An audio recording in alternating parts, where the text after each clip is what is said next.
The temple courtyard pulsates with life as pilgrims and merchants navigate the vibrant, bustling throng. Jesus stands on a raised platform, his disciples nearby, surrounded by a large, expectant crowd. Pharisees and scribes, draped in their long robes, move with self-important grace, their eyes darting.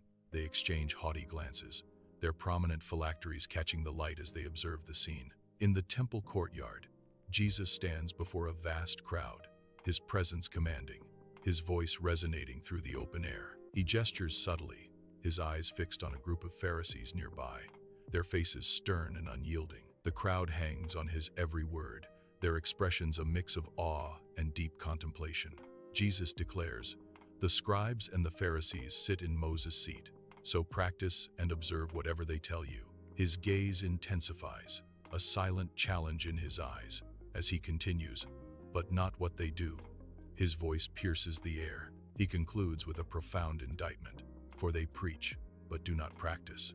The crowd murmurs, deeply moved. Sunlight floods the temple courtyard, illuminating the expectant faces of a vast crowd. Jesus stands, his gaze sweeping across the opulent robes of the Pharisees, who stand apart, aloof. A poor man, clothes worn and torn, stumbles through the throng, his back bowed under a massive basket. He struggles visibly, each ragged gasp a testament to his overwhelming burden. Jesus' voice rings out, sharp and clear. They tie up heavy, cumbersome loads and put them on other people's shoulders, but they themselves are not willing to lift a finger to move them. Jesus concludes, his words piercing the silence. In the bustling temple courtyard, Jesus stands, his calm presence a stark contrast to the surrounding activity. He gestures towards a Pharisee, who dramatically prays in a prominent corner, his voice echoing through the crowd. The Pharisee's phylacteries, conspicuously large on his arm and forehead, draw every eye in the courtyard. Jesus' voice cuts through the air, a quiet indictment.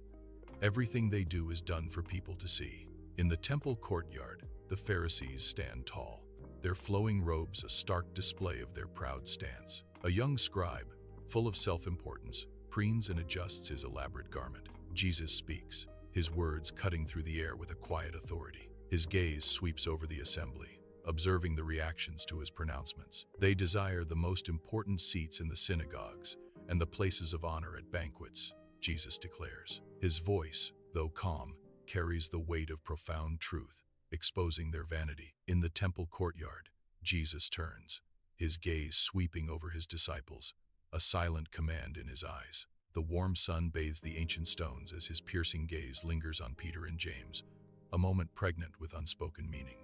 With calm, unwavering authority, Jesus begins, his words silencing the murmurs of the crowd. His earnest expression conveys deep concern as he declares, "But you are not to be called rabbi, for you have only one teacher and you are all brothers." In the bustling temple courtyard, all eyes are drawn to Jesus, his voice echoing with profound weight and conviction. He declares, "The greatest among you will be your servant." His words, a gentle yet powerful challenge to the crowd. Meanwhile, a woman, her face etched with desperate hope, attempts to enter a nearby synagogue.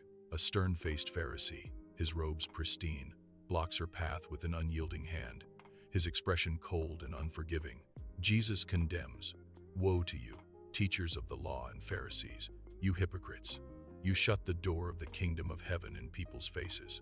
In the temple courtyard, the air crackles with an almost palpable tension, heavy with unspoken words. Among the onlookers, a recent convert shifts uncomfortably, a flicker of disillusionment crossing their face. They listen to the words, "Woe to you, teachers of the law and Pharisees, you hypocrites! You make them twice as much a child of hell as you are." The accusation echoes, chilling the convert's heart. Sunlight streams through the ornate arches of the temple courtyard, painting the ancient stones with golden light. Jesus stands, surrounded by a small crowd, his gestures emphatic as he speaks with fervent conviction. A merchant, standing slightly apart, listens intently, his eyes fixed on Jesus, a silent observer. Jesus declares, "Woe to you, blind guides! You say, 'If anyone swears by the temple, it means nothing, but anyone who swears by the gold of the temple is bound by their oath.'" The merchant's gaze remains locked on Jesus, his expression unreadable, as the words hang in the sun-drenched air.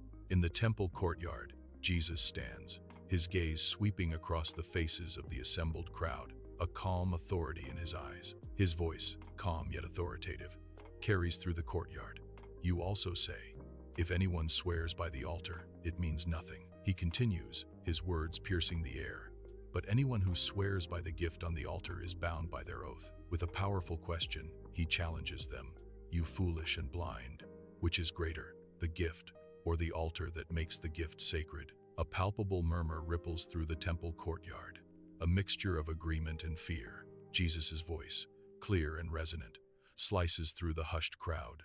"Woe to you, teachers of the law and Pharisees, you hypocrites," he declares, his words echoing. "You give a tenth of your spices, mint, dill, and cumin, but you have neglected the more important matters of the law." The crowd hangs on his every word, a collective intake of breath. Justice, mercy, and faithfulness. Jesus finishes, his gaze piercing the assembled faces. In the temple courtyard, the air crackles with an unseen tension, a hushed anticipation gripping the assembled crowd. His gaze, sharp and unwavering, sweeps across the faces of the Pharisees, each word a piercing arrow. A Pharisee in the front row recoils, his face contorting with a flush of anger and burning shame. His voice rings with thunderous authority.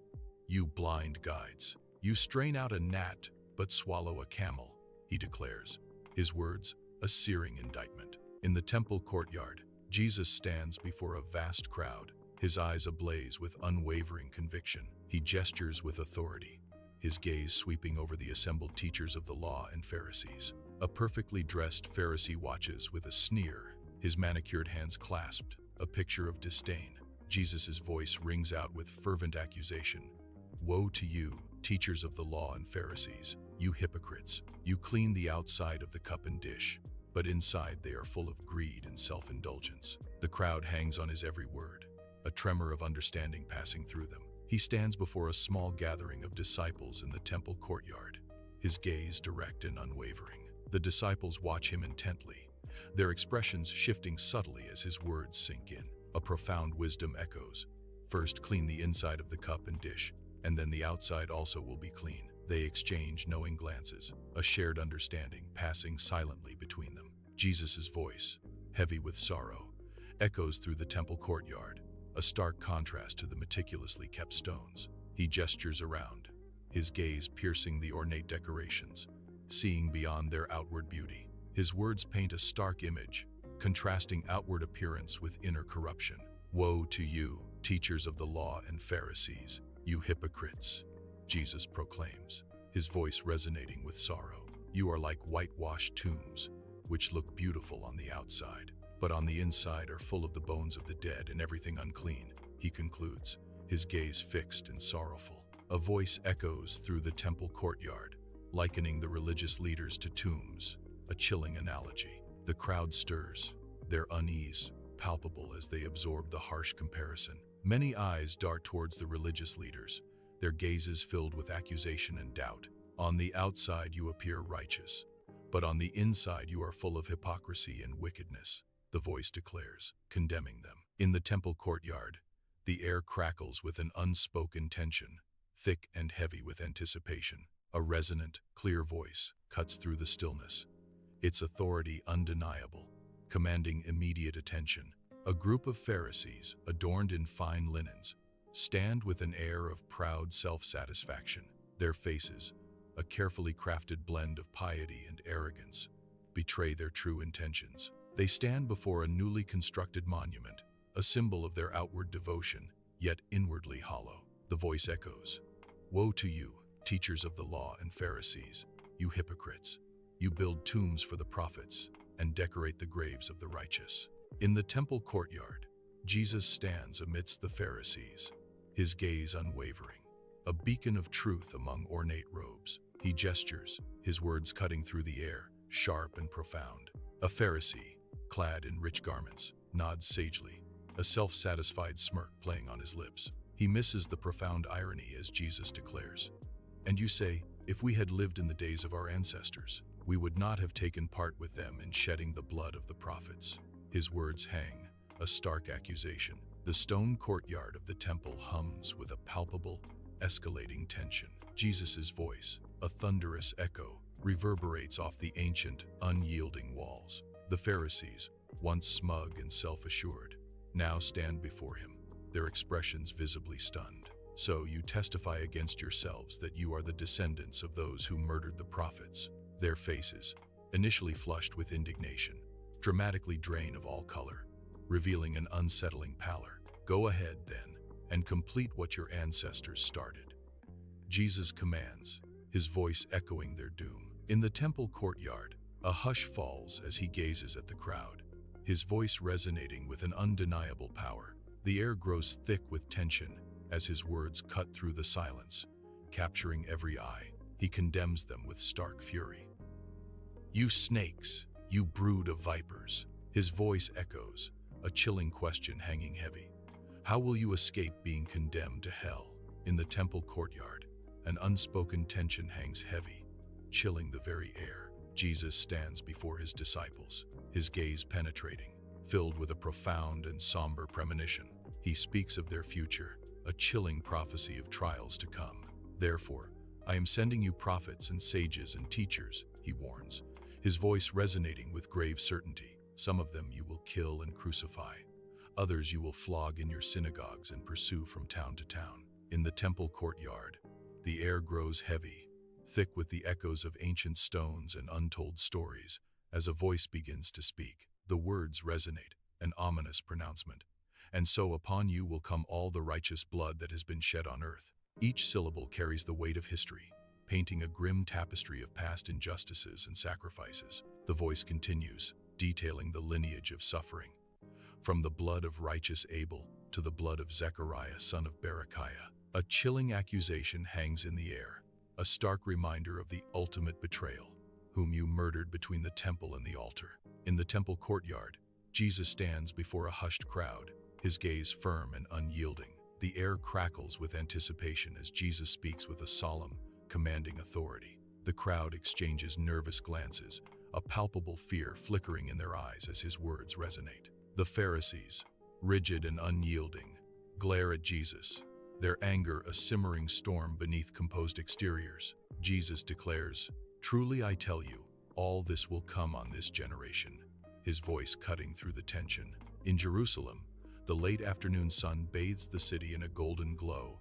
casting long, dramatic shadows. Jesus turns his gaze from the Pharisees, his expression etched with a profound, heartbreaking sorrow. His eyes, brimming with unspoken grief, sweep over the rooftops of Jerusalem, a city unaware of its fate. The setting sun catches the ancient stones, transforming the mundane into a poignant, breathtaking backdrop. A silent lament hangs heavy in the air as Jesus surveys the beloved city, his heart aching with impending tragedy. A voice, thick with profound emotion, resonates through the sacred air of Jerusalem, echoing a lament. A single, heavy tear carves a path down his cheek, a stark testament to his deep sorrow and heartbreak. His words, "Jerusalem, Jerusalem, you who kill the prophets and stone those sent to you," fill the scene with anguish. "How often I have longed to gather your children together, as a hen gathers her chicks under her wings, and you were not willing."